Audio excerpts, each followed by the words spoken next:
volvérselas a poner ahí al final del apunte, sobre todo para que repasen al menos las que van a utilizar en la segunda parte del curso, en la parte de procesos estocásticos. Ahí van a ver que van a trabajar con variables aleatorias de tipo binomial, de tipo Poisson, que son algunas de los modelos usuales discretos, o con variables aleatorias también exponenciales dentro de las continuas. Entonces, bueno, vale la pena que por ahí las repasen y las tengan frescas para poder aplicarlas o hacer uso de ellas en la segunda parte, ¿sí?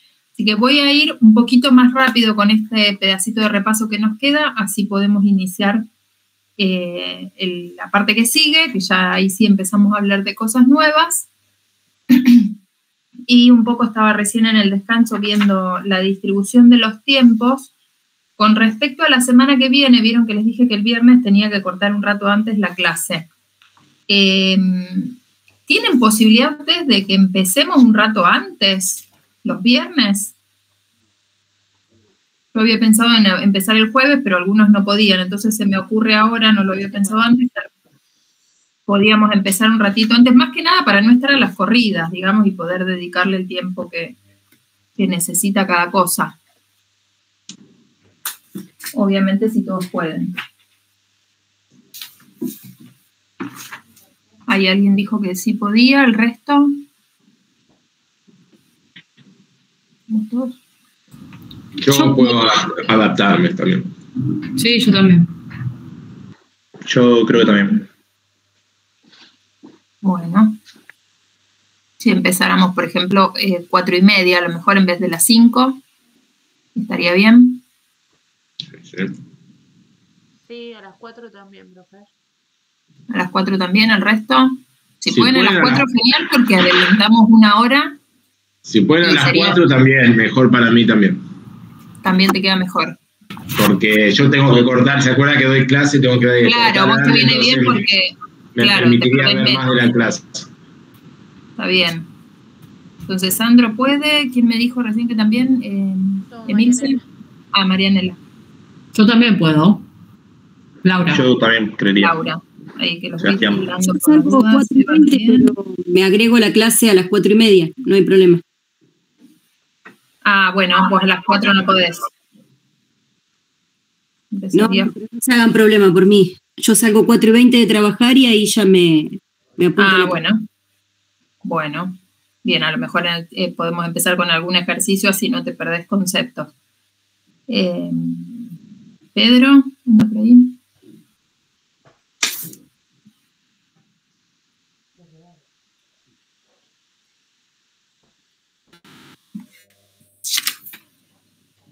Pedro, ¿y Emilce? ¿Estaba conectada? Sí, acá estoy. Sí, yo no tengo problema. ¿No tenés problema tampoco? Ok. Bueno, me encantaría pedir ahora si a las 4 o a las 4:30, cuando quede más cómodo, no irá. Bueno, genial. Sí, si podemos a las 4 mejor, así no les robo clase, digamos, tendríamos el tiempo bien para terminar. Pues yo tengo que cortar 8 menos cuarto, más o menos, porque tengo a las 8 otro compromiso. Y este chico Facundo no se conectó ni ayer ni hoy. Bueno, después le escribo cualquier cosa. Bueno, entonces hacemos así. Buenísimo. Gracias, gente, por adaptarse. Estamos en el grupo a Facundo, profe, no te preocupes. Ah, bueno, dale, genial.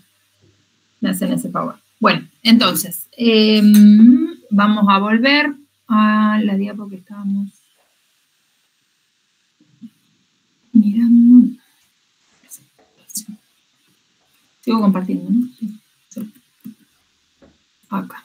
Bueno, entonces vimos función de distribución acumulada y lo que nos queda ver, decíamos, como para completar todo el panorama de descripción de las variables aleatorias, es el tema de las características de las variables aleatorias, que esto también ya lo vimos con un montón de detalle en la nivelación, pero como para recordar un poco, la idea es que cuando uno tiene una variable aleatoria, lo más desglosado, digamos, la información más completa que puede tener sobre esa variable aleatoria es la distribución de probabilidad que construimos recién, ya sea a través de la función de probabilidad puntual o a través de la función de densidad o de la función de distribución acumulada, cualquiera de ellas. Eso es como el panorama completo. Ahí tengo el descripto por completo y bien detallado todo lo que le pasa a la variable aleatoria. Pero a ese comportamiento también muchas veces nos conviene resumirlo en un par de valores característicos que describan a grandes rasgos cómo es que se comporta esa variable aleatoria, ¿sí? Entonces ahí surge esto de las características de las variables aleatorias, que básicamente lo que hacen es eso, es describir o caracterizar el comportamiento probabilístico con algunas medidas puntuales que relatan sobre ciertos aspectos de la variable. Las dos medidas características o los dos valores característicos más habituales para describir a las variables aleatorias son la esperanza y la variancia. La esperanza se encarga de describir la tendencia central, la localización, el centro de gravedad de la distribución de probabilidad, y la variancia se ocupa de describir la homogeneidad de la variable aleatoria, ¿sí? La dispersión que tienen los valores de la variable aleatoria. Por supuesto que existen un montón de otras características que describen otros aspectos de la distribución de probabilidad, como por ejemplo el coeficiente de asimetría, que nos dice si la distribución es simétrica o asimétrica, el coeficiente de kurtosis, que nos habla de cuán apuntalada o cuán achatada es la distribución de probabilidad. Y como esos existen un montón de otras características que van relatando aspectos diferentes de la distribución de probabilidad. Pero por convención, las dos medidas más utilizadas para hacer esa caracterización son la esperanza y la variancia, que es como que describen los dos aspectos más fundamentales de las variables aleatorias. ¿Dónde está localizada? ¿Cuál es su centro de gravedad? ¿Cuál es su tendencia central? Y a partir de ese valor, ¿cuánto se dispersa? ¿Cuán homogénea es alrededor de ese valor? Sí. ¿Las vemos en alguna otra materia, el resto de las características? Las otras características van apareciendo por ahí en aplicaciones particulares. Como características de las variables aleatorias no las van a ver. Digamos, no va a haber un tema que sea otras características de variables aleatorias. Pero por ahí pueden ir apareciendo en diversas aplicaciones, digamos, que tengan que ir haciendo, qué sé yo, por ejemplo, hay métodos de modelado que se encargan de modelar variables aleatorias que tienen una marcada asimetría.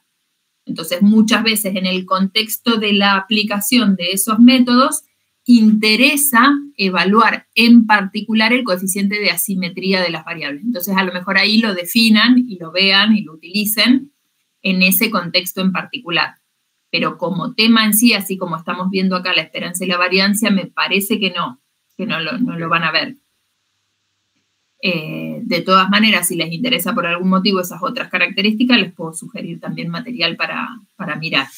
Por favor, sobre todo en asimetría y kurtosis. Si bueno, sí. Después te marco cuando les mande les comparta la bibliografía, te puedo indicar ahí de esos libros que les compartimos dónde mirar eso. Genial. Sí. Buenísimo. Dale. Bien, entonces nos vamos a concentrar nosotros en estas dos características que son esperanza y variancia, porque justamente es como que me dan el pantallazo general. Te digo dónde está localizada la distribución y a partir de ese centro de gravedad cuánto se mueve, digamos, alrededor de ese valor, ¿sí? Entonces, la esperanza se calcula en el caso, o sea, dependiendo, de nuevo, la forma de cálculo de las dos medidas va a depender de si la variable es discreta o la variable es continua, ¿sí? En el caso discreto, la esperanza se obtiene haciendo la suma a través de todo el recorrido de la variable aleatoria de los valores de las probabilidades puntuales, de los valores de la variable aleatoria ponderados por su valor de probabilidad puntual. Es como que voy sumando todos los valores de la variable, ponderándolos por los bastoncitos que tienen encima a esos valores. Entonces, esa cuenta lo que me está dando de alguna manera es como el promedio ponderado de los valores de la variable, ¿no? ¿Y ponderados por quién? Y ponderados justamente por su chance de ocurrencia. Si tengo un valor de la variable que tiene una chance de ocurrencia mucho más grande que otro valor de la variable, ese que tiene la chance más grande de ocurrencia pesa más en el promedio que el otro valor que es menos probable, ¿no? Entonces, la esperanza de la variable aleatoria hace este promedio ponderado y así es como que termina describiendo el centro de gravedad de ese grafiquito de bastones que teníamos. Yo siempre digo que es como que uno busca el punto de equilibrio de la distribución, ¿no? Si uno pudiera agarrar el grafiquito con todos los bastoncitos en el aire, el valor de la esperanza está posicionado en el valor del eje en el que yo tengo que poner mi dedo para que la distribución de probabilidad haga equilibrio arriba y no se caiga para ningún lado. Es justamente eso, es el centro de gravedad de la distribución. ¿Sí? Pongo la distribución de probabilidad y me tiene que quedar haciendo equilibrio sobre ese puntito. Entonces, ¿dónde tengo que poner ese punto de equilibrio para que la distribución quede perfectamente balanceada? Ese es el valor de la esperanza. En el caso discreto lo obtengo sumando, que ojo ahí, porque esta suma puede ser una suma ordinaria si el recorrido de la variable es finito. Pero las variables discretas pueden tener un recorrido infinito numerable. Si este recorrido es infinito numerable, esto ya no es una suma, es una serie matemática. Y las series matemáticas pueden ser convergentes o divergentes. Entonces, la definición de esperanza de variable aleatoria se acompaña siempre por una condición de existencia que garantice que esa serie, en caso de tener recorrido infinito, sea absolutamente convergente. Hay variables aleatorias que no nos vamos a encontrar en la práctica, pero que existen y que no tienen esperanza porque estas series son divergentes. Entonces, por eso se acompaña la definición con la condición de existencia, ¿sí? En los casos de ejemplos que vamos a trabajar nosotros, vamos a trabajar siempre con recorridos finitos y vamos a poder calcular estas sumas ordinarias, pero vamos a ver en alguno de los modelos de distribuciones de probabilidad que vamos a usar que los recorridos son infinitos. Y entonces para esos recorridos infinitos estas sumas son series y hay que analizar la convergencia de la serie y calcular la suma de la serie. ¿Sí? No lo vamos a hacer, nosotros vamos a usar los resultados que ya se conocen, pero sepan que la matemática que está detrás involucra todos esos conceptos. ¿Qué pasa si la variable es continua? Si la variable es continua ya no puedo sumar a través de los valores del recorrido, porque el recorrido es infinito no numerable. Entonces, la suma la reemplazo con una integral. Como que los conceptos son siempre los mismos. En el caso discreto, todo se resuelve a través de sumas. En el caso continuo, esas sumas se reemplazan con integrales, ¿sí? Pero fíjense que la estructura de lo que integro es lo mismo. Valor de la variable, pero ponderado por función de densidad en vez de por función de probabilidad, ¿sí? Y la integral recorre todo el recorrido de la variable. Barre con todo el recorrido de la variable. De nuevo, si este recorrido fuera no acotado, yo tengo una variable aleatoria que puede tomar cualquier valor real positivo, por ejemplo, las duraciones de las baterías. Si no supiéramos que tienen un tope, el recorrido sería de 0 a más infinito. Y la integral de 0 a más infinito es una integral de tipo impropia. Las integrales impropias pueden no ser convergentes, de nuevo. Entonces, también puede suceder en el caso continuo que la esperanza de las variables aleatorias no exista, porque generan integrales impropias divergentes. Entonces, también la definición de esperanza se acompaña de esta condición de convergencia, ¿sí? De nuevo, nosotros vamos a trabajar con integrales que existan, así que no vamos a preocuparnos por ese motivo, por esa situación, pero sí sepan que hay situaciones donde la esperanza no está definida. Bien. Y después teníamos propiedades. Es la definición de la esperanza, ¿sí? Y esa esperanza, esa función esperanza, tenía algunas propiedades, que las tienen todas listadas acá. En la nivelación también las vimos en detalle todas y cada una. Las repaso así un poco más rápido. Puede suceder a veces que uno trabaja con una variable aleatoria X, ¿sí?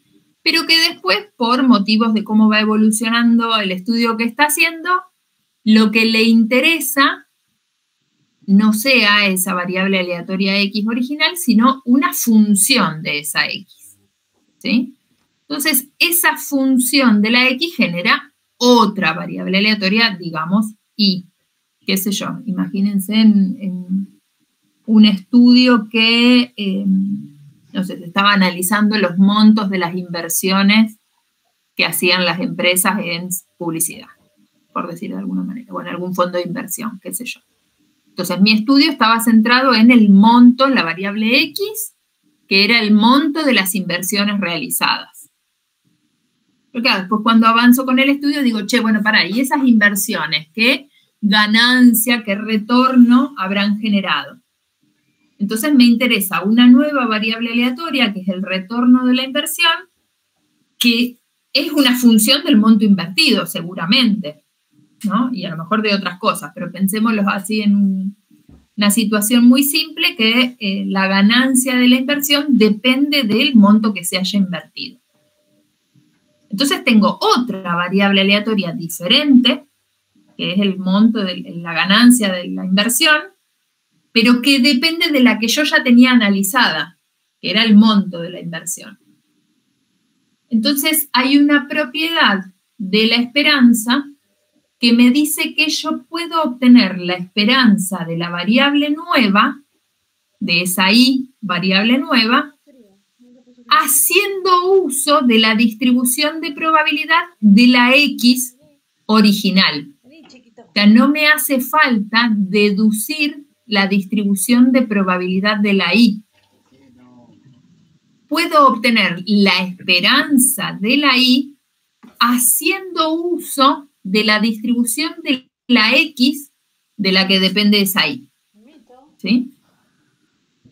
Acá lo tienen escrito en fórmula, pero es como pensarlo, o sea, imagínense que, qué sé yo tenía la...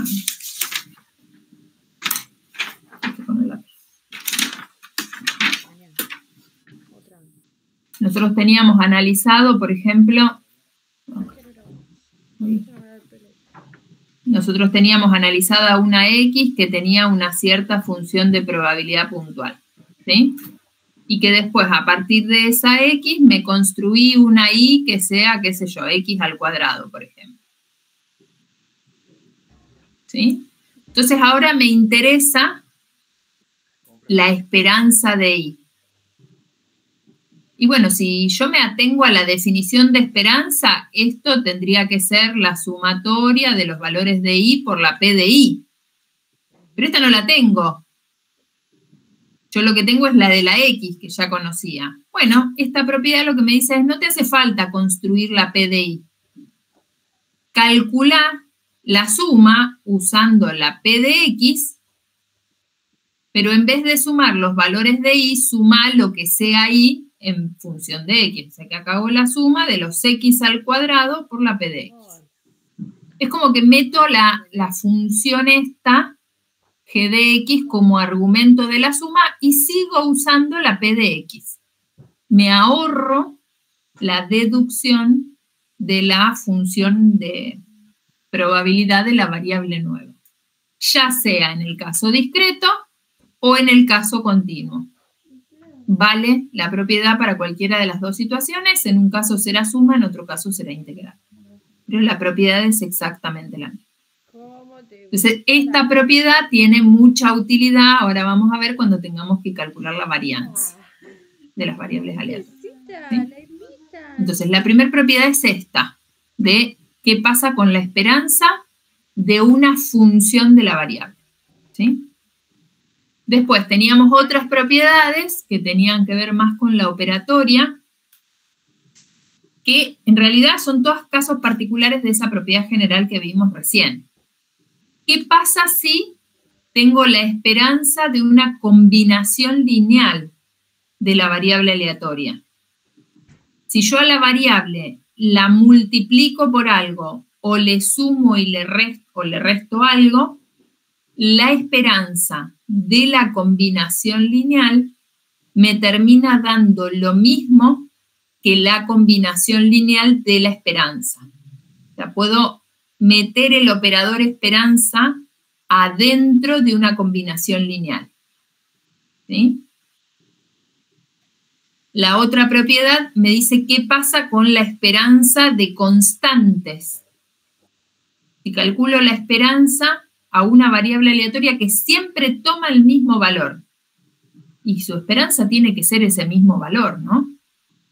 Porque una variable aleatoria que siempre tome el mismo valor es una variable aleatoria que si siempre toma el valor C, tiene un grafiquito de bastones que tiene un solito bastón de altura 1 en el valor C.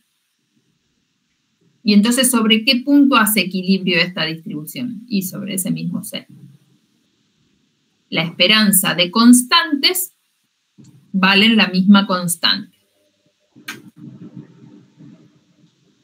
Y esas propiedades se pueden generalizar para más de dos variables, más de una variable aleatoria en realidad, como que la esperanza de una combinación lineal de n variables aleatorias es lo mismo que la combinación lineal de las n esperanzas individuales de las variables aleatorias. ¿Sí? Esto lo que nos está diciendo es que el operador esperanza, la función esperanza, se mete adentro de las funciones lineales. Ojo con eso. Solo puedo pasar por arriba de una función si es lineal. Si la función que a mí me interesa no es de tipo lineal, esta propiedad ya no vale. Es lo que tienen puesto acá. En general, no es cierto que la esperanza de una función cualquiera sea lo mismo que la función de la esperanza. Por ejemplo, la esperanza del logaritmo de x no es lo mismo que el logaritmo de la esperanza de x. La esperanza de x al cuadrado no es lo mismo que la esperanza de x toda elevada al cuadrado. Una súper común es la esperanza de 1 sobre x no es 1 sobre la esperanza de x. Porque todas estas son funciones no lineales. Pero la esperanza de a por x sí es a por esperanza de x. Esta sí es igual. ¿Por qué? Porque a por x es una función lineal. Estoy escalando con un factor multiplicativo a la variable. Eso es una combinación lineal. La esperanza de a más x también es una combinación lineal, es una función lineal de la x. Entonces esto es a más esperanza de x. ¿Sí? Pero en estas no. Si la función no es lineal, no puedo meter el operador esperanza adentro de la función. La forma de vivir más yanqui. ¿Sí? Usted vive en el resto del mundo, nosotros no lo vivimos. Bien.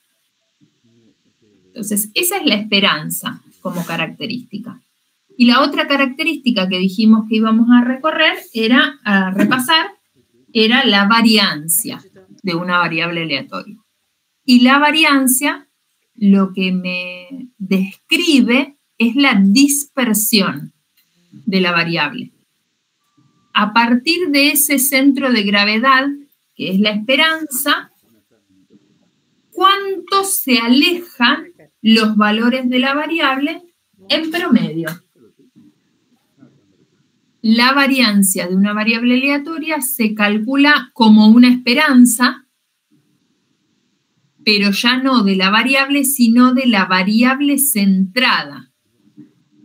Fíjense que lo que está dentro de la esperanza son las distancias entre los valores que toma la variable y el centro de gravedad.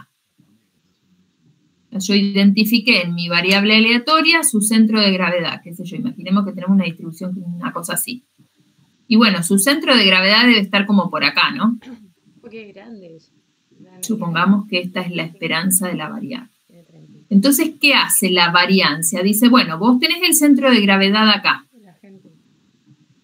¿Cuánto se dispersan los valores de X del recorrido a partir de este valor de esperanza? Entonces tengo una dispersión para este lado y una dispersión para este lado. La variancia va tomando todas esas distancias y de alguna manera promediándolas con esta esperanza, ¿no? Haciendo el promedio ponderado de esas distancias. De nuevo, ¿ponderado por quién? Y ponderado por la altura de la F en cada caso. Acá yo tengo un valor de X que está muy lejos de la esperanza. Pero ese valor de X, que genera un desvío muy grande con respecto al centro de gravedad, no pesa lo mismo, no tiene la misma importancia que este otro valor de X que está más cerquita. Estos desvíos chiquitos que tengo acá ocurren con mayor frecuencia que estos desvíos grandes que generan estos valores de X más alejados, porque acá la F es mucho más chiquita. Entonces tengo que tener en cuenta eso. No puedo pesar con la misma importancia a estos desvíos grandes que a estos desvíos más pequeños. ¿Sí? Eso es lo que hace la esperanza. Ir ponderando estas diferencias por la chance de ocurrencia que tengan esas diferencias. ¿Sí? Entonces lo que se hace es eso, es como un promedio ponderado de las distancias entre el centro de gravedad y los valores de la variable, hasta dónde se mueve. Cuando la variable es más concentrada, si en vez de esta distribución tuviera una distribución que es más concentradita así, esta, más alta, tendrá menos variancia que esta otra que está más dispersa. ¿Sí? Y acá fíjense que en la formulita esos desvíos están elevados al cuadrado. Sí, señora. La variancia promedia las distancias al cuadrado. Este cuadrado está puesto acá simplemente para que las distancias no se compensen unas con otras. Porque como yo calculo los desvíos haciendo el valor de la variable menos el centro de gravedad, los valores de la variable a la derecha van a generar desvíos positivos y los valores de la variable a la izquierda van a generar desvíos negativos.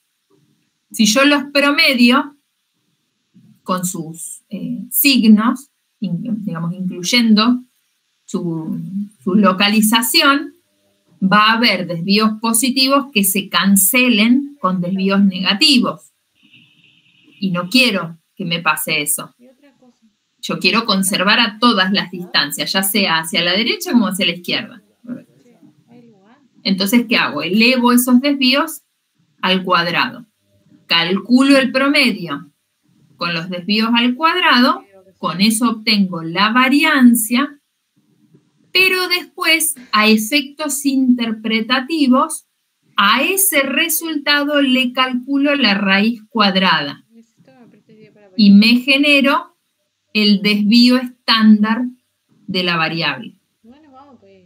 Puedo usar cualquiera de las dos como medida de dispersión, tanto la variancia como el desvío estándar. Es una cuestión de interpretabilidad nada más. La variancia está medida en unidades al cuadrado.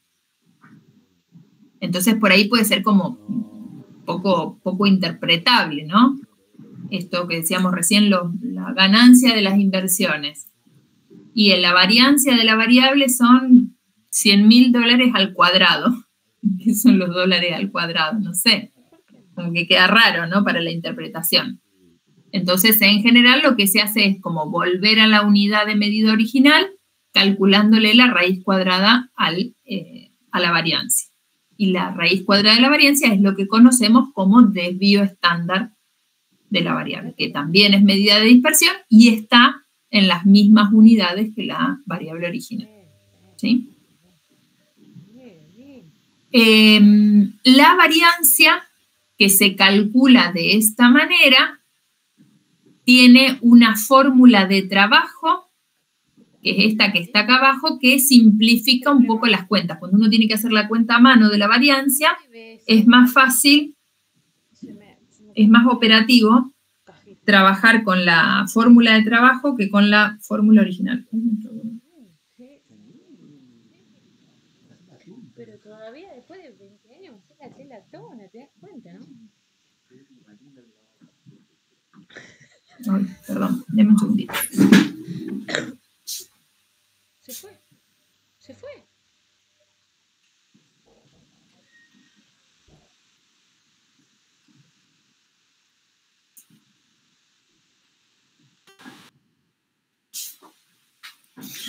Ay. Creo que ahí está. Entonces, esa formulita de trabajo es como más fácil de trabajar por los cálculos que implica. Puedo usar cualquiera de las dos, por supuesto, pero esta es más fácil de trabajar en la práctica. Hicimos, creo que en la nivelación debemos haber hecho la deducción de una hacia la otra. La fórmula de trabajo me dice que lo que yo tengo que hacer para calcular la variancia es calcular la esperanza de la variable elevada al cuadrado, ya que esto implicaría hacer la integral o la suma de los valores de la variable al cuadrado multiplicados por su probabilidad o su función de densidad. Y a eso le tengo que restar la esperanza de la variable original, el resultado de la esperanza de la variable original elevada al cuadrado. Fíjense que es la misma función cuadrática, adentro de la esperanza o afuera de la esperanza. Entonces acá se ve bien esto que decíamos de que la esperanza de una función no lineal no es lo mismo que la función no lineal de la esperanza. Porque si lo fuera, esto me daría siempre 0. Si la esperanza de x al cuadrado fuera igual al cuadrado de la esperanza, las variancias valdrían siempre 0. O sea, todas las variables aleatorias tendrían dispersión 0. Eso no puede ser. ¿Sí? Entonces acá se ve clarito que estas dos cosas no pueden ser iguales. ¿Sí? Entonces esto es más fácil de calcular que esto. Porque si yo quisiera operar con esta definición, tendría que construirme esta variable x menos esperanza de x y elevarla al cuadrado. Tendría que agarrar como la tablita de valores y hacer cada valorcito de x menos la esperanza, elevarlo al cuadrado y después hacer la suma ponderada de esos valores. ¿Sí? Con esta formulita simplemente es elevar al cuadrado cada valor de la variable. Entonces, la variancia también tiene propiedades igual que la esperanza. La primera propiedad me dice que la variancia de una combinación lineal se mete adentro el operador variancia, pero se queda afectado solo por los cambios de escala, no por los cambios de localización. Si yo le sumo o le resto algo a la variable aleatoria, la variancia no se afecta. Y tiene sentido, ¿no? Porque la variancia es como que está mirando cómo se dispersa la variable aleatoria. Si yo tengo esta distribución que está centrada acá y le sumo una constante, por ejemplo, lo único que hago es agarrar a esta montañita y correrla un poquito para el costado, si le sumo algo, o un poquito para el otro costado, si le restara algo. ¿Le cambia la dispersión? Esa traslación que hicimos. No. La dispersión de la variable sigue siendo la misma. Solo que ahora está posicionada en otro lado. Como que agarré la montaña y la moví del lugar. Entonces, las las traslaciones, sumarle o restarle algo a la variable, no le cambia la variancia. Pero si la multiplico por algo, sí, se afecta. Porque si yo a esta montañita la multiplico, por ejemplo, por un valor más chiquito que 1, lo que estoy haciendo es como comprimirla. Si la multiplico por un valor más grande que 1, lo que estoy haciendo es como expandirla. Entonces eso sí le cambia la dispersión. ¿Sí? Entonces la variancia se ve afectada solo por cambios de escala, no por traslaciones. ¿Y de qué manera se afecta? Con ese factor multiplicativo que sale afuera de la variancia elevado al cuadrado. La variancia de A por X más B, el B no afecta, la variancia de A por X es A al cuadrado por variancia de X. ¿Sí? O sea, se aumenta o se disminuye la variancia en función de lo que valga esa constante multiplicativa. La segunda propiedad me dice que la variancia de una variable aleatoria constante vale 0. La esperanza de una constante era la misma constante. Y sí, el centro de gravedad es ese único valor que toma la variable. ¿Y cuánto se dispersa alrededor de ese único valor que toma la variable? Nada. Es el único valor que toma. No tiene dispersión. Si la variable es constante, la variancia vale 0. ¿Sí? Se pueden ir haciendo una tablita con las propiedades y los paralelos entre una y otra. Y se acuerdan que para la esperanza dijimos que la esperanza de una combinación lineal de n variables aleatorias era la combinación lineal de las esperanzas. Con la variancia eso no sucede. La variancia no es aditiva. ¿Qué significa esto? Que la variancia de x1 más x2 no es variancia de x1 más variancia de x2. ¿Sí? Con la esperanza sí, con la variancia no. En general la variancia no es aditiva. ¿Por qué decimos en general? Porque hay una situación particular donde sí lo es, pero es un caso particular. En términos generales, la variancia de la suma de variables no es igual a la suma de las variancias. ¿Sí? Hay que tener cuidado con eso. Bien. Bueno, acá les ponía esto que les decía al principio de otras características que existen para describir los comportamientos en probabilidad, que nosotros no vamos a entrar en detalle, pero bueno, esto de saber que existen otras medidas que completan la descripción de la distribución de probabilidad. Bien, vamos a hacer ejemplitos sobre los dos que estuvimos trabajando, el cálculo de la esperanza y la variancia. ¿Me parece? A ver, acá en el ejemplo discreto, trabajo acá sobre esta diapo que tenemos escrita ya la función de probabilidad. Si quisiéramos calcularle la esperanza, me voy a ir a la otra que está completa, la tablita completa.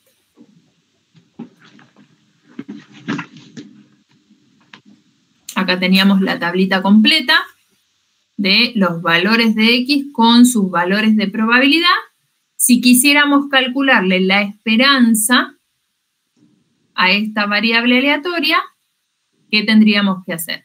Tendríamos que hacer la suma variando X en todo el recorrido, desde 2 hasta 12, de cada valor de X multiplicado por su valor de probabilidad. Entonces, como que agarramos la tabla y vamos haciendo producto cruzado y sumando, ¿no?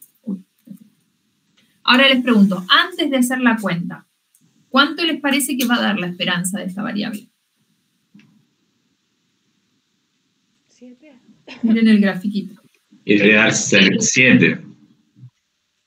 Claro, mirando el grafiquito, si tenemos que elegir un valor, un valor del eje donde poner el dedo para que ese grafiquito se quede haciendo equilibrio, suponemos o razonamos que ese valor tiene que ser el 7, ¿no?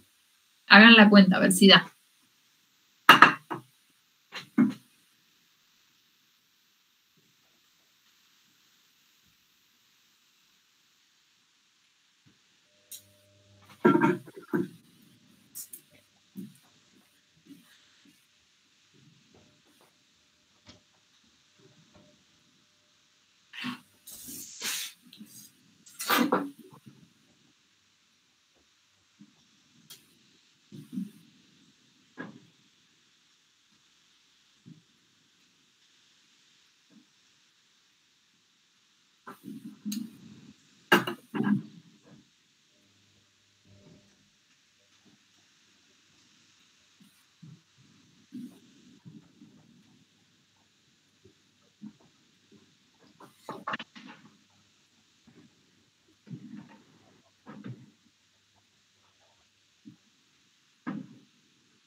¿Dio?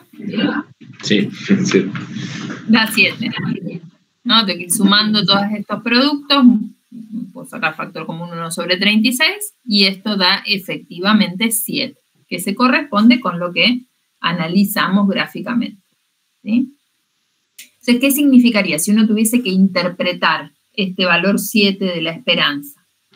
El valor 7 es el centro de gravedad de la distribución, que en términos prácticos, digamos, lo que está representando es como el valor promedio que uno espera observar de la variable aleatoria a través de muchas repeticiones del experimento aleatorio.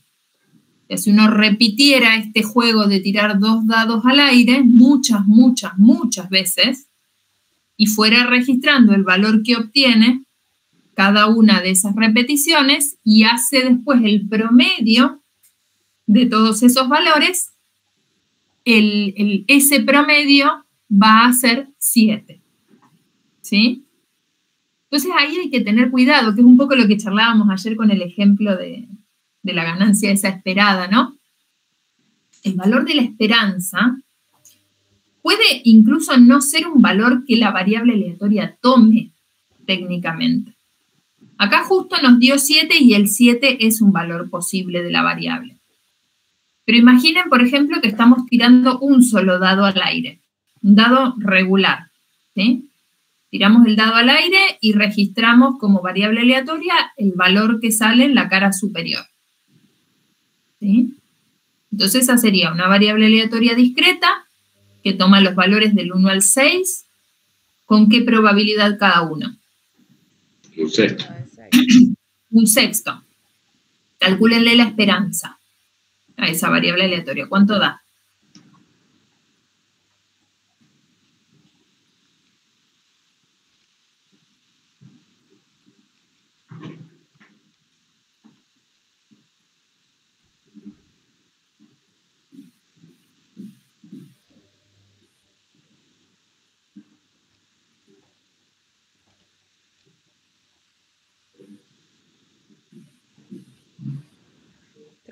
$3,5. 3,5. No tenés ¿Puedo obtener el 3,5 cuando tiro el dado? No. No, nunca voy a obtener 3,5 cuando tiro el dado. O sea que fíjense que el valor de la esperanza puede no ser un valor que la variable aleatoria tome efectivamente. ¿Por qué pasa eso? Porque justamente lo que representa la esperanza no es un valor de la variable, es un valor promedio de los valores de la variable a través de muchas repeticiones. ¿Y por qué me da 3,5? Y porque justamente esa variable aleatoria tiene 6 bastoncitos todos de la misma altura. Entonces, si yo tengo que hacer que esto haga equilibrio, me tengo que parar acá en el medio, ¿no? Este es el 3,5, justamente.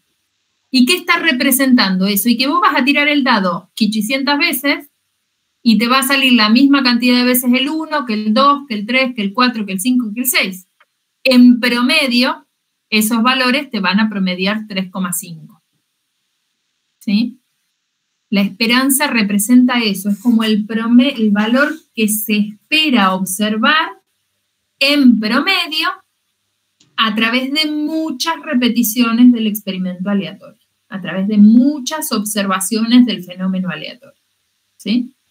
Entonces, ese valor que obteníamos ayer, el 9.700, me acuerdo, 97.000 de ganancia que obteníamos, la variable no vale 97.000 nunca. O valía 200 o valía menos 100. Entonces, ¿qué era el 97? Y es, si vos invirtieras muchas veces, y algunas veces ganas 200 y otras veces perdés 100, en promedio, a través de todas esas repeticiones, la ganancia neta va a ser 97. Pero en una repetición del experimento nunca vas a tener 97. ¿Está bien? Eso es lo que representa la esperanza. Bien. Entonces, en este caso, la esperanza de este ejemplo, la esperanza nos dio 7, y la variancia, ¿cómo calcularíamos variancia en este caso? 1 menos 3,5 elevado al cuadrado más... Claro, tendríamos que hacer, Si lo hiciéramos acá, por ejemplo, bueno, en el ejemplito sí, más simple en ese que hacer el cálculo en el otro. En este ejemplo, si quisiéramos calcular la variancia, tendríamos que hacer 1 menos 3,5 elevarlo al cuadrado. 2 menos 3,5 elevarlo al cuadrado. 3 menos 3,5 elevarlo al cuadrado. Y así. Y después, promediar todos esos valores ponderados por un sexto. ¿Sí? O podemos usar la fórmula de trabajo. ¿Sí? Voy a escribirlo acá. La variancia de las variables aleatorias las podemos calcular haciendo la esperanza de x menos su esperanza elevado al cuadrado o haciendo esperanza de x al cuadrado menos el cuadrado de la esperanza que ya calculamos. ¿Sí? Entonces, esta formulita es más fácil de aplicar porque esta esperanza de x al cuadrado acá es simplemente la suma variando x. Vuelvo al ejemplo que estábamos trabajando, el de la suma de 2 hasta 12 de x al cuadrado multiplicado por p de x menos lo que ya habíamos obtenido como esperanza, que era 7 elevado al cuadrado. Entonces acá, esto como lo puedo haciendo más fácil, ¿no? Elevo al cuadrado cada valorcito de la tabla y hago la suma. ¿Sí? No sé cuánto de esta, no sé si lo tengo por ahí.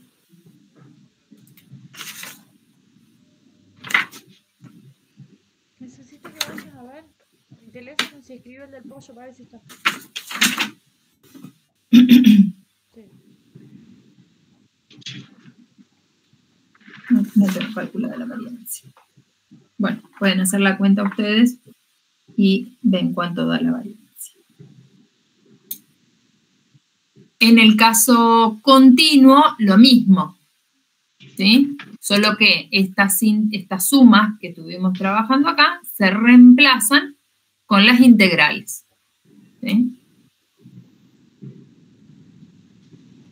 En este ejemplo que tenemos acá, con la x que se distribuía con esta función de densidad, si quisiéramos calcularle la esperanza a la variable aleatoria, tendríamos que hacer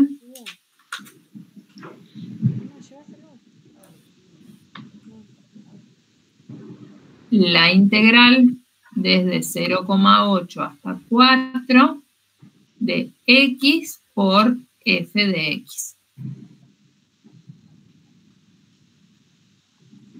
Entonces esto sería la integral entre 0,8 y 4 de x por 1 sobre x cuadrado diferencial x, ya que esto es igual a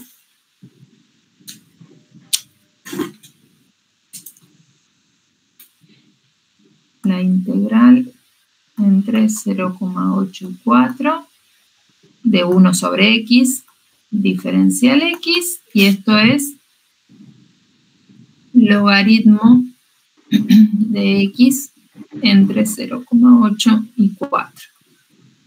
Esto es el logaritmo de 4 menos el logaritmo de 0,8.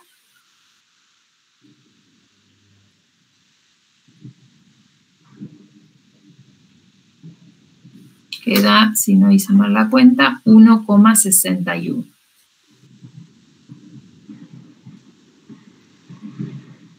Entonces, de nuevo, ese 1,61 que representa. Si uno probara muchas baterías de celulares y midiera cuánto tiempo duran, en promedio esas duraciones son de 1600 minutos. Un poquito más de un día. ¿Sí? En promedio, ¿significa eso que todas las baterías van a durar eso? No. Habrá algunas que duren más, otras que duren menos. ¿Cuánto más y cuánto menos? Y eso me lo dice la variancia. ¿Sí? Y para calcular la variancia, acá lo mismo. Puedo usar directamente la fórmula de trabajo. Hacer la esperanza de x al cuadrado menos el cuadrado de la esperanza. Entonces esto será la integral entre 0,4 y 0,8 y 4 de x al cuadrado multiplicado por la f de x, que era 1 sobre x cuadrado, menos lo que ya calculamos como esperanza, que era 1,61 elevado al cuadrado.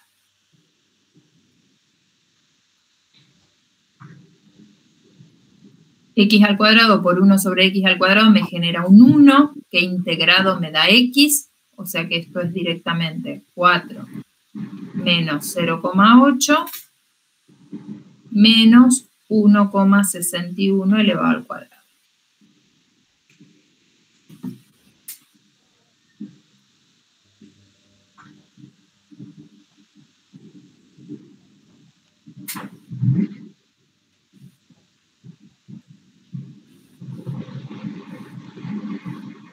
Queda 0,61 casi.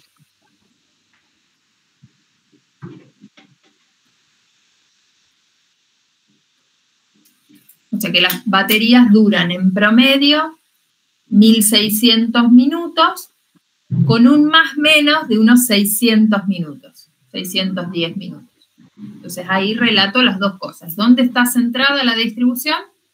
Y en promedio, ¿cuánto se dispersan alrededor de ese valor? ¿Está bien? Ahí sería la raíz cuadrada de 0,61. Ah, perdón, sí, la raíz cuadrada, exactamente. Exactamente. Esa es la variancia, la raíz cuadrada.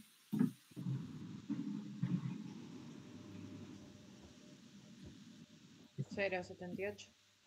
0,78, ok. Bueno, entonces un poquito más la dispersión. 1600 minutos con un más menos de 700 y pico de minutos. 780 minutos. ¿Está bien?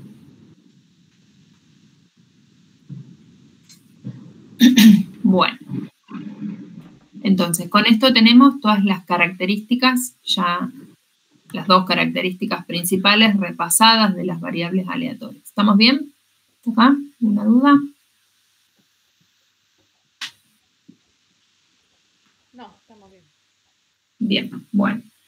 Tienen en el aula una guía de ejercicios también de esta parte, que son similares a estos ejemplos que hemos ido trabajando, como para que afiancen un poquito más, vayan resolviendo y afiancen todos estos conceptos. Les recomiendo que los hagan. Si hay dudas, por supuesto, como siempre, me consultan. Si quieren chequear los resultados también.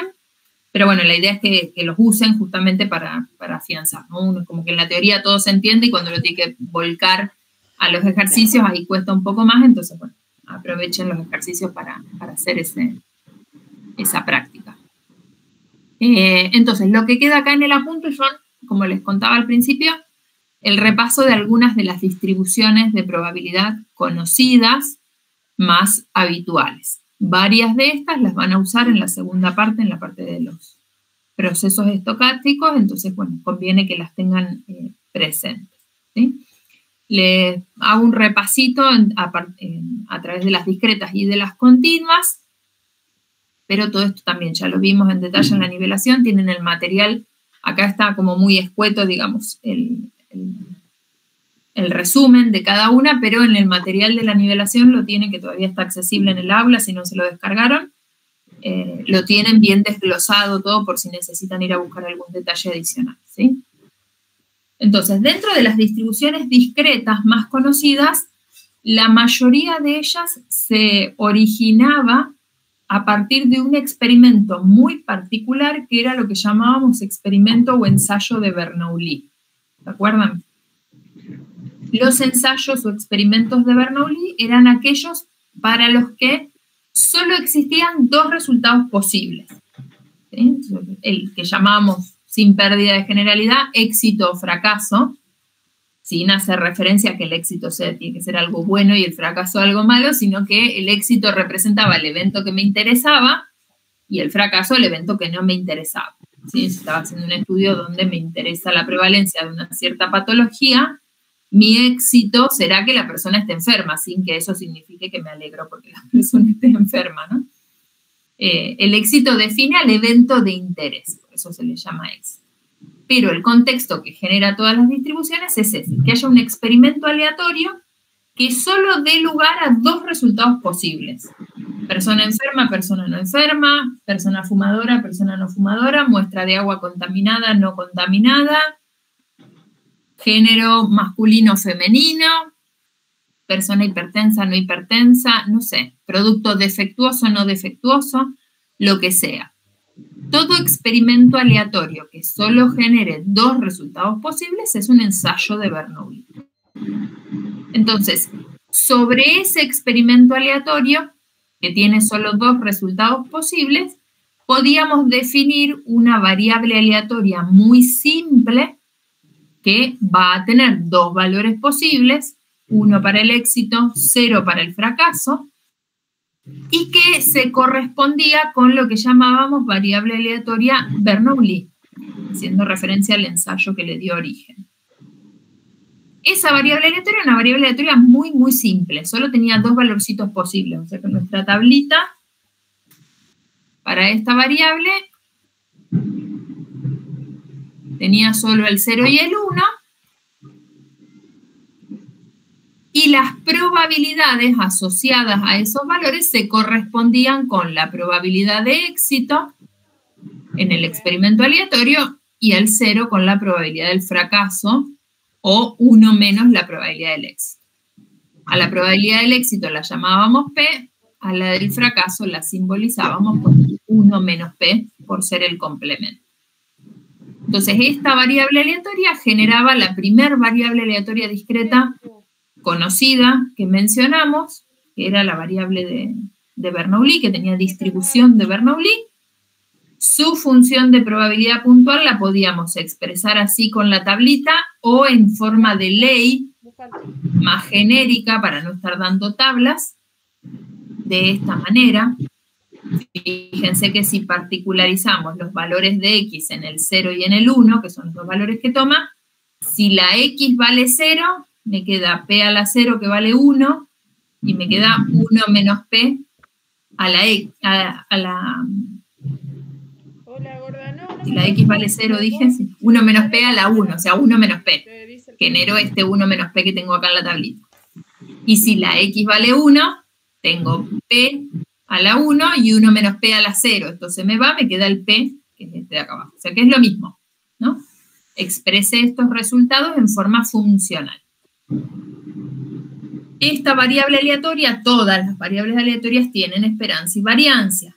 Entonces habíamos ido haciendo, ¿se acuerdan? Como una tablita con cada modelo de probabilidad conocido y su expresión de variancia, de esperanza y de variancia. En el caso de la Bernoulli, la esperanza es P y la variancia es P por 1 menos. ¿Sí? Entonces este es como el ensayo, la variable aleatoria que daba origen a las otras, porque esta, si bien es una distribución de probabilidad válida, es como que en la práctica es poco útil, ¿no? Porque se correspondería con la variable aleatoria en la que yo saco una sola unidad de la población y le miro si es éxito o fracaso, y me quedo con eso nada más.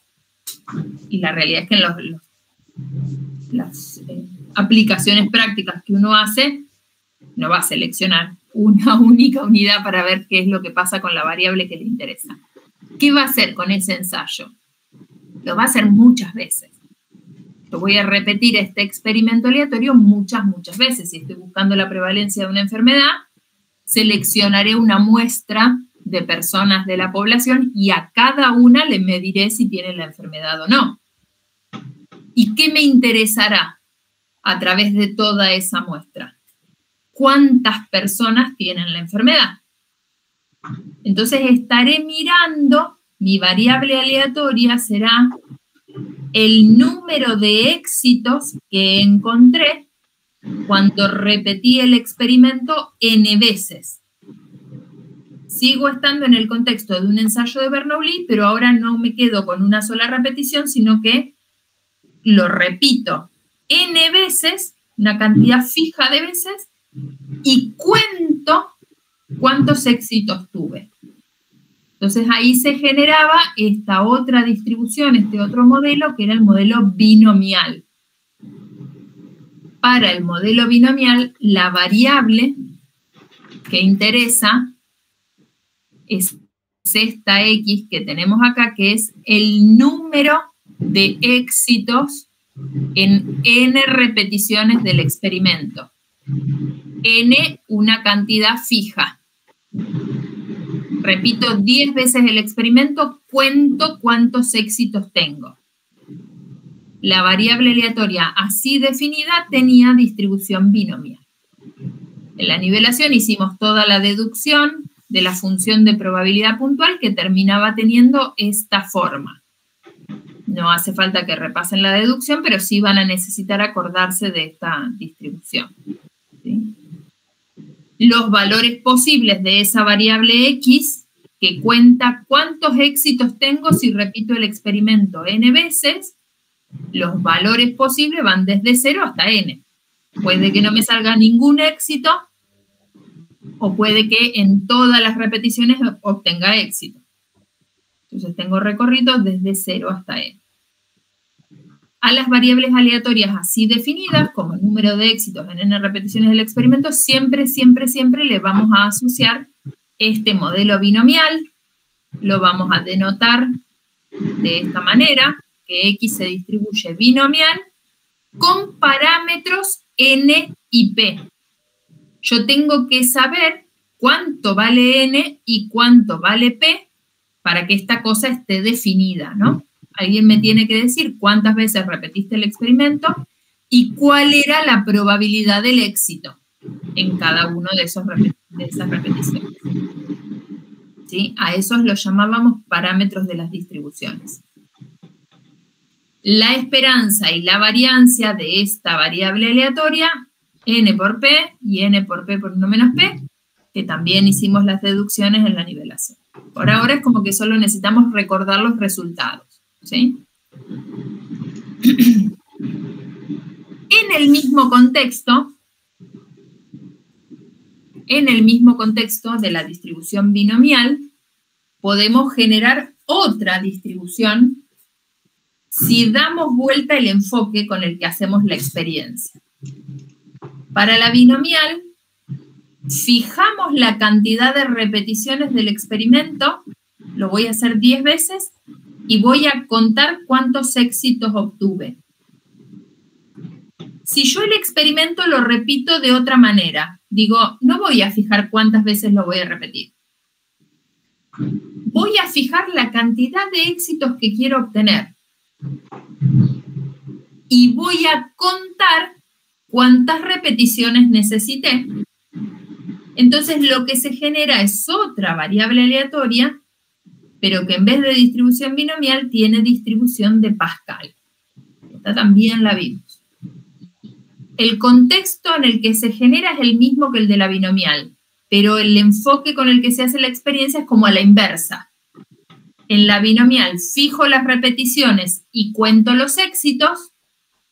En la Pascal fijo la cantidad de éxitos que quiero obtener y cuento cuántas repeticiones necesité para obtener esos éxitos. ¿Sí? Entonces, en la Pascal, la X, la variable aleatoria, es número de repeticiones necesarias para lograr R éxitos. R, una cantidad fija. Acá no fijo el N, fijo el R. No fijo las repeticiones, fijo los éxitos. En la binomial, fijo las repeticiones y cuento los éxitos, al revés. ¿Se ve? Entonces, para esta variable aleatoria también habíamos deducido en realidad su distribución de probabilidad. El recorrido de la variable aleatoria era un poco más raro, porque no arrancaba ni en 0 ni en 1 como las otras distribuciones, sino que arranca en R. Claro, si yo quiero obtener 5 éxitos, por ejemplo, quiero encontrar 5 personas con la enfermedad en la población, ¿cuántas repeticiones del experimento necesitaré? Y como mínimo 5. Si tenés suerte de que en los primeros 5 repeticiones... 5 te caiga éxito. 5 éxitos, claro. Si no, vas a necesitar más. Entonces el recorrido de la variable arranca en R y de ahí sigue. Y este no tiene tope. ¿Qué sé yo?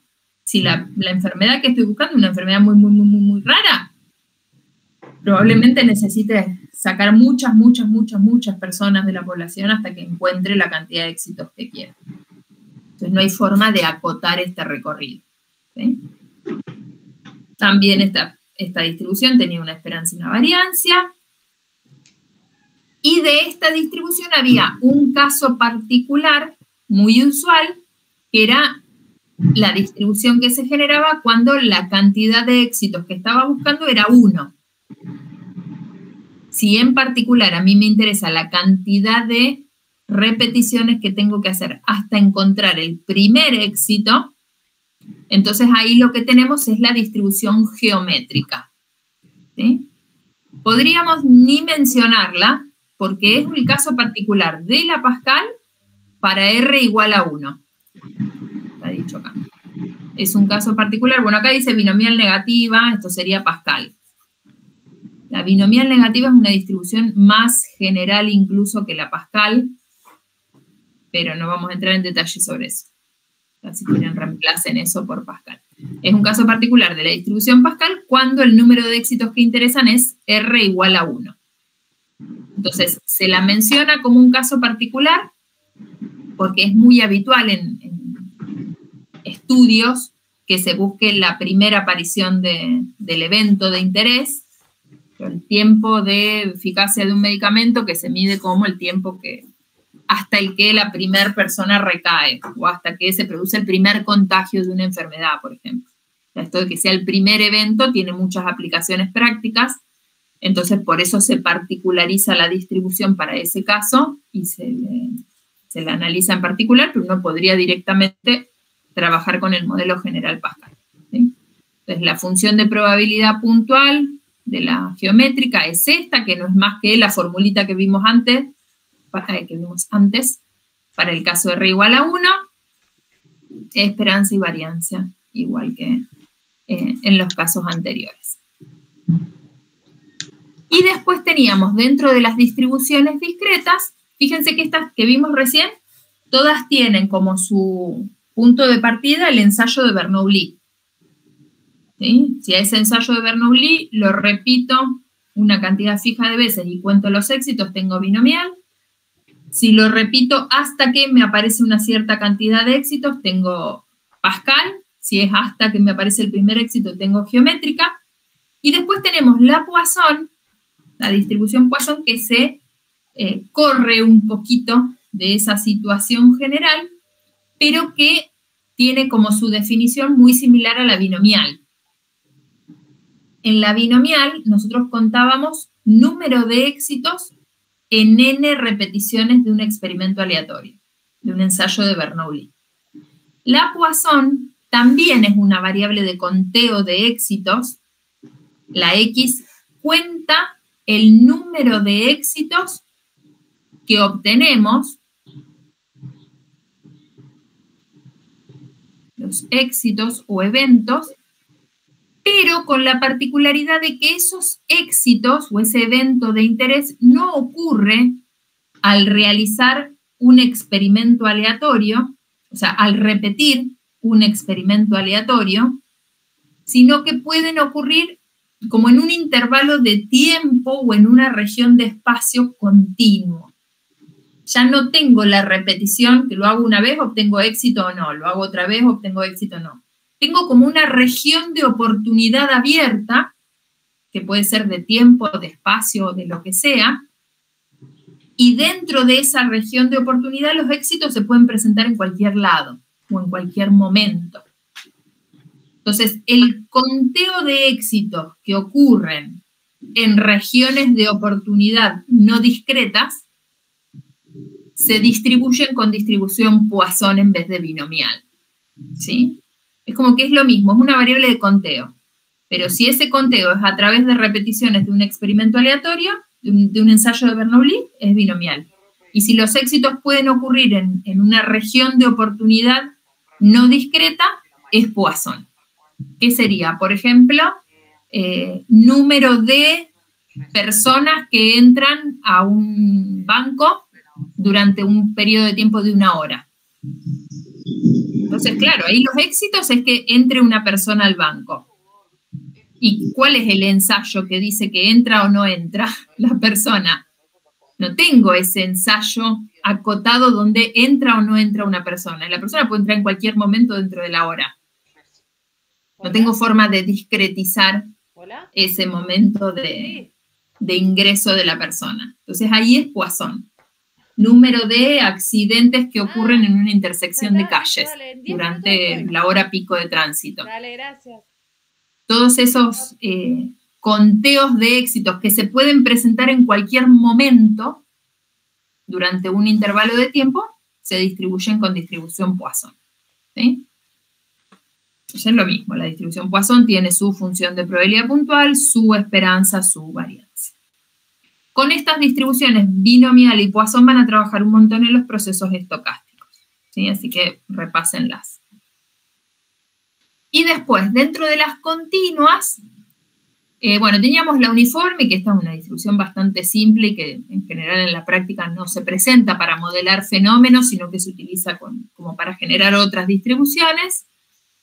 Dentro de las continuas, la distribución así como más famosa, por decirlo de alguna manera, es la distribución normal, que ya todos conocemos, que tiene una propiedad muy particular, que es que combinaciones lineales de variables normales siguen siendo normales, entonces eso da origen a un montón de propiedades que permiten definir métodos de análisis, van a ir viendo después a lo largo de los seminarios. Y dentro de las continuas también tenemos la distribución exponencial, que la repasé acá en particular porque también la van a usar en la segunda parte del curso. La distribución exponencial dentro de las continuas podríamos decir que es como el análogo a la geométrica discreta. La distribución exponencial aparece mucho cuando se modela tiempo hasta que ocurre por primera vez un evento. Vieron que la geométrica era número de ensayos hasta observar por primera vez el evento. De nuevo, lo mismo, si los éxitos pueden ocurrir en ensayos, en repeticiones de un ensayo puntuales. Pero si el éxito puede ocurrir en cualquier momento del tiempo, si tengo una Poisson, el tiempo hasta que se observa por primera vez el evento es exponencial. ¿Sí? Entonces van a ver después en los procesos estocásticos que el modelado del tiempo hasta que pasa tal cosa por primera vez se asume en general con distribución exponencial. ¿Sí? La distribución exponencial es un caso particular de una distribución más general, que es la distribución gamma, que la gamma sería como el análogo continuo de la Pascal discreta. ¿Sí?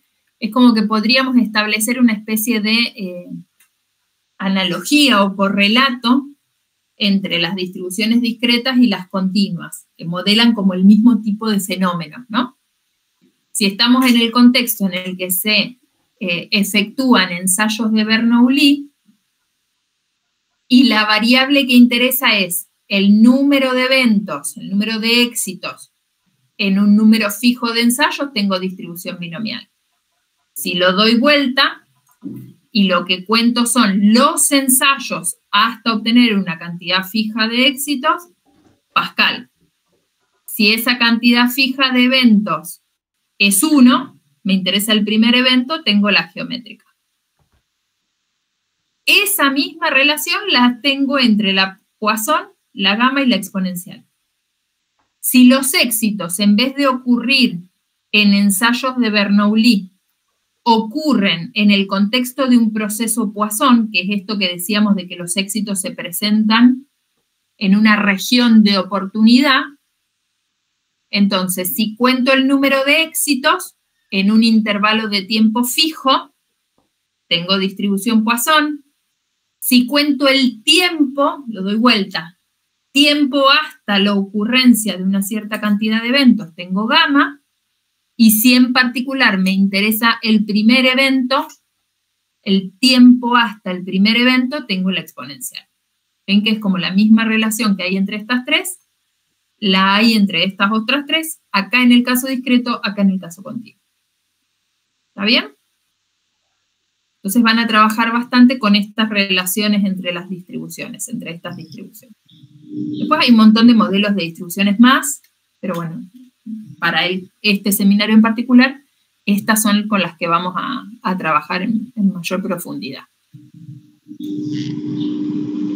En particular, las distribuciones geométrica y exponencial, estas dos, tienen una propiedad sumamente interesante y que van a usar bastante en la definición de los procesos estocásticos, que es la propiedad de falta de memoria. Esta no me acuerdo si en la nivelación la mencionamos o la analizamos. No recuerdo yo.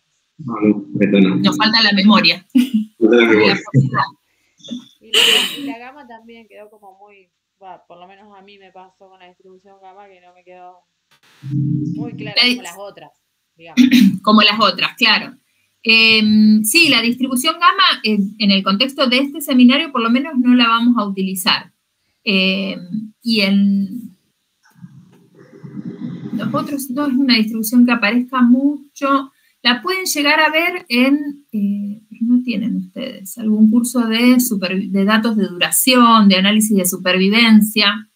La distribución gamma es un modelo asimétrico que se presenta en fenómenos muy particulares, que son estos en los que contamos tiempo hasta que pasa un determinado evento. Entonces tiene bastante utilidad cuando uno hace análisis de supervivencia, por ejemplo, o análisis de sobrevida, donde justamente lo que se mide es el tiempo hasta que el paciente muere o presenta algún tipo de evento. Entonces ahí muchas veces esas variables tiempo de espera se modelan a través de la distribución gamma. Pero lo que le pasa a la gamma también es que hay un modelo más general, que es el modelo Weibull, que lo tiene como caso particular y que es más flexible. Entonces como que la gamma se queda ahí a mitad de camino. Es más general que el exponencial, pero no llega a ser tan general como el Weibull, entonces muchas veces uno termina usando alguno de esos dos, o el exponencial o el Weibull. Entonces la gamma pasa como desapercibida, digamos. Pero bueno, es un modelo también conocido.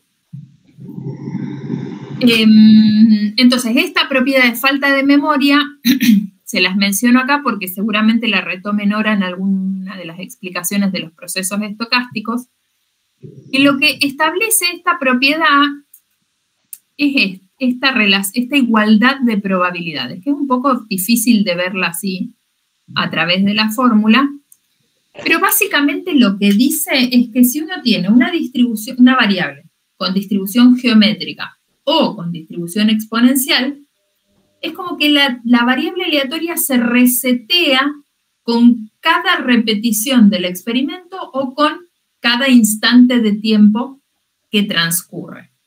Tiene un poco de relación con el ejercicio que les dije ayer de la apuesta, de la estrategia de apuesta, que miraran, que pensaran. Cuando lo miren, piensen también en esta propiedad. Porque el ejercicio decía algo así como que el jugador iba al casino y su estrategia de apuesta era decir, bueno, voy a apostar rojo en la ruleta si observo que durante cinco jugadas de la ruleta no sale rojo. Entonces yo observo, sale negro, negro, negro, negro durante 5 jugadas, a la sexta le apuesto al rojo, pensando que la chance de que vuelva a salir negro después de que salieron 5 negros es como que a uno le da la sensación de que es más baja, ¿no? Y algo de cierto hay en eso, pero bueno, hay que ver ahí, qué es lo que tienen que pensar en el ejercicio, cuál es la probabilidad que interesa. La propiedad esta de falta de memoria, lo que dice es, en cada repetición, en cada jugada de la ruleta, la chance de que te salga negro o rojo es la misma que la que había al principio, en la primera jugada. El hecho de que hayan salido determinada secuencia de resultados en una cantidad fija de repeticiones no hace que al instante siguiente o en la repetición siguiente las probabilidades de los eventos cambien. La probabilidad del éxito sigue siendo P en todos y cada uno de las repeticiones del experimento aleatorio. O la tasa de ocurrencia sigue siendo lambda en el caso de la exponencial en cualquier momento del intervalo de tiempo que estemos analizando. Porque la propiedad de falta de memoria me dice si el evento no ocurrió, en las primeras S repeticiones, pongámosle el número para verlo más fácil, arranco en 0. Voy a poner acá un 3 y acá voy a poner un 5. ¿Sí? Si en las primeras 3 repeticiones del experimento no te salió el evento, la chance de que tampoco lo haga en los 2 siguientes es la misma de que no lo haga en los 2 primeros. Sería un 2. No hay más chance de que el evento se presente acá en estas 2 repeticiones porque no salió en estas 3 que la de que no salga en estas 2 primeras repeticiones. En cada momento que repito el experimento es como que el proceso se olvida de lo que venía pasando. Por eso el nombre que se le da de falta de memoria. ¿Sí? Entonces esa propiedad se establece así a través de esta igualdad de probabilidades, una condicional y otra marginal. Pero dice eso, o sea, la probabilidad de que te pase algo por acá, no importa que vos venías ya repitiendo el experimento todas estas veces. La probabilidad de que pase algo acá es la misma que la de que eso mismo te hubiera pasado acá al principio. No hay ni más ni menos chance en esta zona por haber tenido esta historia que la que tenías al principio. Que te salga rojo acá no es más probable porque acá obtuviste todo negro. Tenés la misma chance de obtener rojo acá que la que tenías acá al principio. Y eso sería solo porque estoy considerando un éxito. Ahora, si yo considerara la posibilidad de más éxitos, ahí sí ya empieza a jugar la memoria. Ahí ya no se da, claro. Esto es para la exponencial o para la geométrica, para el caso del primer éxito. Sí. Porque como son, digamos, casos especiales de otras que son más generales, por eso la pregunta, básicamente. Claro, la propiedad de falta de memoria es para el caso particular. Para el general no, porque claro, cuando vos empezás a buscar más éxitos, por supuesto que te importa cómo se venía comportando el proceso. Porque si vos te parás acá, y suponete que vos buscabas 2 éxitos, te salió uno por acá, y estás preguntándote qué pasa en esta zona, si voy a obtener el éxito que me falta acá o no, eso depende de si ya te salió uno antes o no. Claro. Entonces ahí sí te importa la historia, porque es como que vos tenés que remitirte a lo anterior para ver cuánto te falta. Exacto. Sí, Pero claro. si te parás en el primer éxito nada más, ahí sí, ahí se olvida el proceso de lo que pasó antes, no le afecta. ¿Sí? Entonces, bueno, esta propiedad, que por supuesto se puede demostrar también matemáticamente, pero no nos vamos a poner a hacer la cuenta, la van a usar, después van a ver que tiene su utilización en la definición de ciertos procesos estocásticos. ¿Sí? Bueno, bien, terminamos. Contra todo pronóstico y les robé un par de minutos, me parece, sí. Bueno, ¿cómo están hasta acá?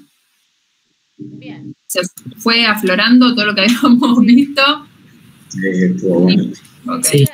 Esta propiedad, la última, me costó entender, pero después, al final, me costó suponer, Bueno. no sé, por la cantidad de horas, y la relacioné con la acumulada, no sé, empecé a pensar cualquier cosa y después volví. En realidad la demostración matemática, claro, hace la acumulada, usa la acumulada porque las probabilidades que tenemos ahí son probabilidades de mayor o igual, que son complementos de las distribuciones acumuladas.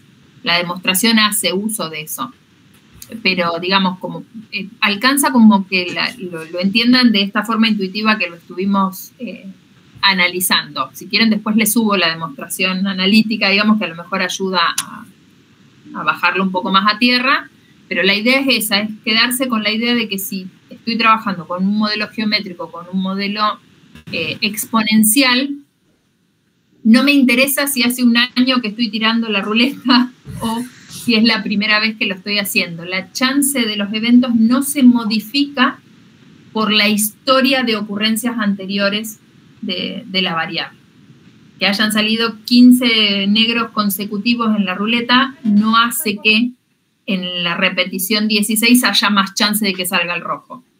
La chance sigue siendo la misma que era al principio.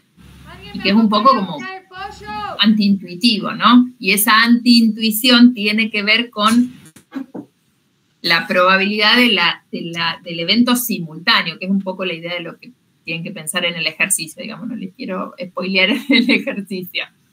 Pero es cierto que hay una probabilidad muy, muy bajita de ocurrencia, pero no es la de que me salga rojo en la tirada 16, es otra probabilidad la que es baja y que a efectos de la apuesta no me genera nada, no me genera ningún beneficio. Pero bueno, se los dejo para madurar ustedes. Si quieren lo discutimos el viernes que viene. Profe, ¿le puedo hacer una pregunta? Sí, obvio. Capaz que lo dijo, pero no me acuerdo.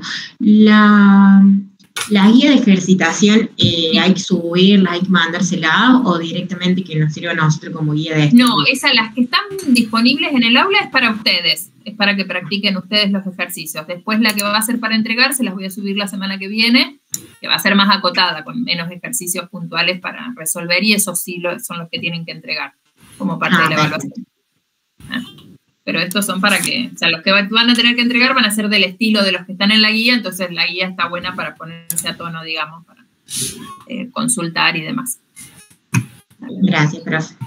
Bueno, de nada. Bueno, nos vemos entonces el viernes que viene a las 4.